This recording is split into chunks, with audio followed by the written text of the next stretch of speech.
Hello everyone, welcome back to the channel. Make sure you hit the like button, share this video and subscribe if you haven't already because today's topic is hot and trending all over social media. We are talking about Sheikh Ahmad Gumi and the bandit situation in Nigeria. Trust me, this is something everyone is talking about right now and it's important to understand what is going on. Sheikh Gumi has been in the news for many years because of his unique approach to Nigeria's insecurity problems. He is known for being brave enough to talk directly about bandits, kidnappers, and herdsmen conflicts. He doesn't just speak in general terms. He meets with communities, sometimes even directly with people involved in violent acts, and tries to push for dialogue instead of just violence. Many people admire this, and many criticize it. So his statements spark debate, and today, social media has exploded again because of something he recently said. Over the last few weeks, Sheikh Gumi has made statements about the ongoing violence in the country. He pointed out that many of the killings in Nigeria are part of conflicts between communities and herdsmen. He clarified that what some people are calling a religious genocide does not reflect the actual situation. And his point is that we need to look at the truth carefully before jumping to conclusions.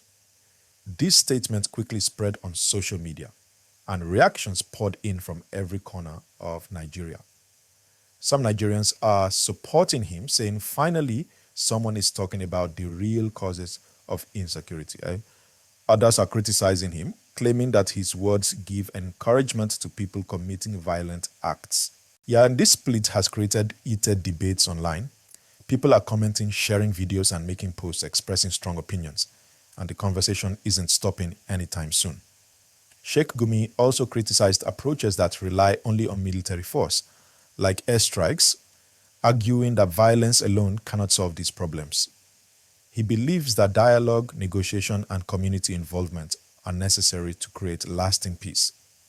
While some Nigerians agree with him, many others think that people committing crimes need strict punishment, and dialogue alone is not enough. The federal government has its own stance. Officials say they are committed to fighting insecurity and protecting lives, while also cautioning against false claims that could inflame tensions. This has added another layer to the discussion because people are watching how both Gumi and the government respond to these security issues. This debate has become more than just a conversation. It has created a national dialogue. Some people argue that peaceful engagement is the solution, while others insist that strong law enforcement is necessary. Many citizens believe that a combination of both is needed. Negotiations to stop future violence and justice to hold perpetrators accountable. This balance is exactly what the country needs to think about seriously. Social media has amplified this conversation. Thousands of posts, tweets, and videos show people passionately discussing Gumi's approach. Some praise his courage for speaking openly, others condemn him, saying that talking too much about criminals without action is dangerous. So the discussion is emotional, full of opinions, and represents the challenges Nigeria faces in dealing with insecurity. As this story develops, Sheikh Gumi remains a key figure in the conversation. His statements continue to spark debate because they touch on sensitive topics like violence, religion, governance, and community relations. Every day, people are asking whether his approach will help reduce violence or if it might cause more confusion. The big question is, should Nigeria focus more on dialogue and community engagement, or should it prioritize strong military and legal action? The truth is, many people say both are necessary.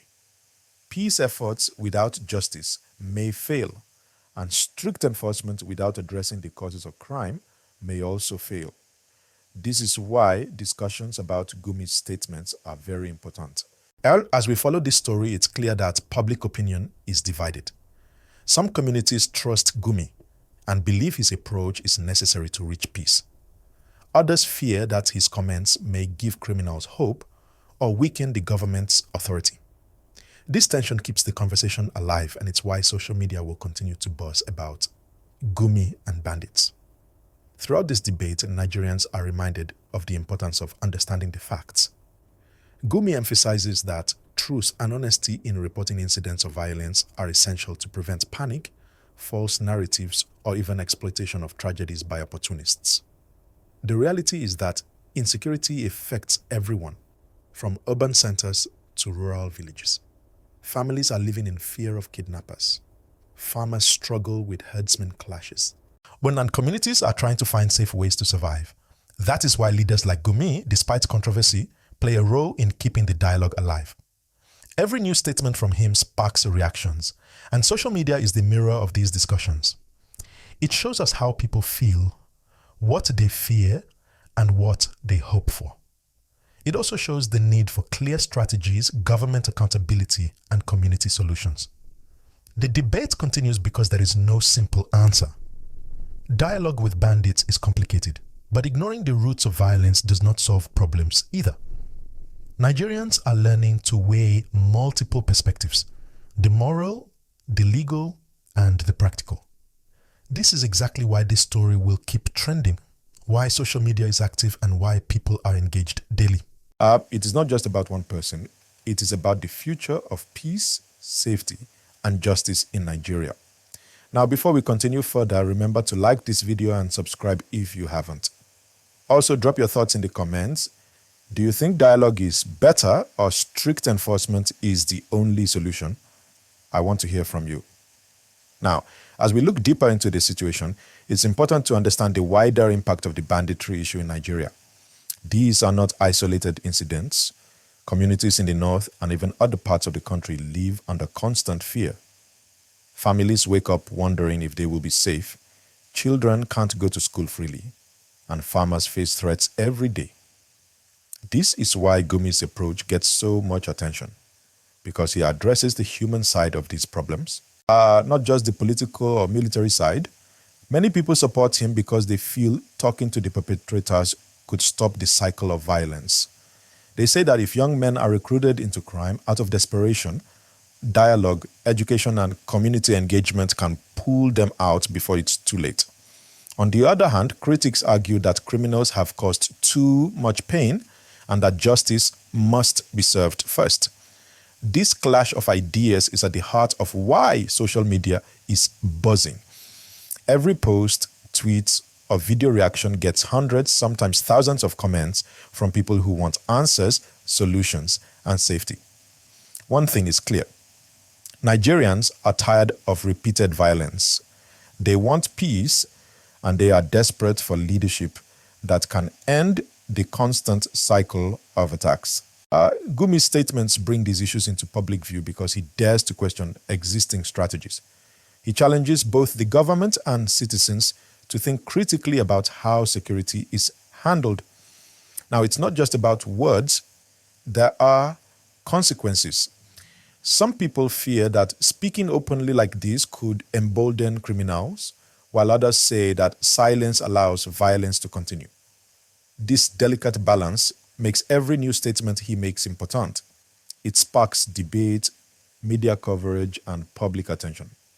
Let's also look at the psychological impact. Communities that have been attacked often feel abandoned or ignored. Gumi's approach, for some, represents hope. Hope that someone is willing to listen, engage, and find solutions without resorting to more bloodshed. Social media amplifies this hope because people can share, comment, and feel like their voices are part of the conversation. But there is also a warning. While dialogue is important, the government cannot step back entirely. Citizens expect protection, security, and accountability. That's why Nigerians are watching closely to see if Gumi's advocacy will lead to positive action or if it will just stay as discussion online. The truth is that violence in Nigeria is complex. It involves poverty, unemployment, lack of education, weak law enforcement, and sometimes corruption. Solutions cannot be simple. That's why the debate between dialogue and enforcement is so important. People need to see practical plans, not just words. Many experts say that a combination of approaches works best. Tough law enforcement against hardened criminals, while also rehabilitating those who can be saved through dialogue, education, and community programs. Gumi's voice in this discussion keeps it alive, reminding everyone that solutions must be multi-layered and human-centered.